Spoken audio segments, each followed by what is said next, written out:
It's safe to say the year 2020 has been full of surprises. One of the biggest curveballs was the coronavirus pandemic that affected the world and is still present. As you know, this caused the world to fall into an ongoing quarantine. With this being said, isolation, being in isolation for so long isn't normal for humans and can produce many negative effects. These effects can hurt you both mentally and physically. This is why focusing on self-care in times of adversity can benefit you in the long run. In this speech, I'll inform you of some of the effects of isolation, some ways you can combat them, and ways to ensure your self-care through exercise. When looking for causes for mental and physical stress, isolation usually isn't the first thought that comes to mind. However, this feeling of loneliness can cause great harm. As Kelly Birch writes in her article titled Social Isolation Negatively Affects Mental and Physical Health, here's what you can do to stay healthy. Social isolation, in most cases, would bring the negative effect of loneliness, anxiety, and sometimes depression. Being quarantined for 8 months is more than enough time for one to feel lonely, so these effects can be major. Also, Birch writes that perceived social isolation is associated with cognitive decline, heart troubles, and a weakened immune system. This shows that the physical effects are just as bad as the mental.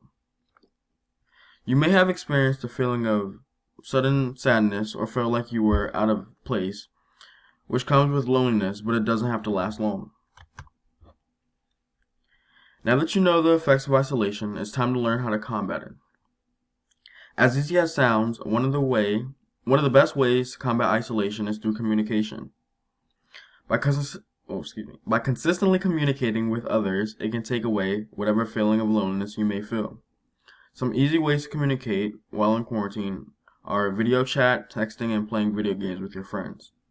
All of these methods are simple and are probably already being done by you every day. By becoming more consistent with these methods, though, it can serve as a proper form of communication. Even with communication, it's still not good to be coped up in a room or house all day, so you should probably try to get out and be active. Exercise is a great form of self-care because it improves both mental and physical health. It can also be used to combat the feeling of isolation. Exercise has been proven to help relieve stress by decreasing stress hormones like adrenaline and cortisol. Also, by just going and being active, it can help relieve some of the anxiety that is built up over time. Even though many people are still in quarantine, there's simple ways to go out and get exercise. A simple walk or jog can help you and take you a long way. Even though we're in the middle of a pandemic, it's still important to know that what you are at risk of while being in quarantine and to take care of yourself. As I conclude the speech, I want you to remember that nothing is accomplished without a little effort. Communication is key, and even though you may be communicating now, putting in more effort to make it more consistent can improve your health. Also, going out and exercising benefits you mentally and physically by relieving stress and lowering anxiety while getting you fit.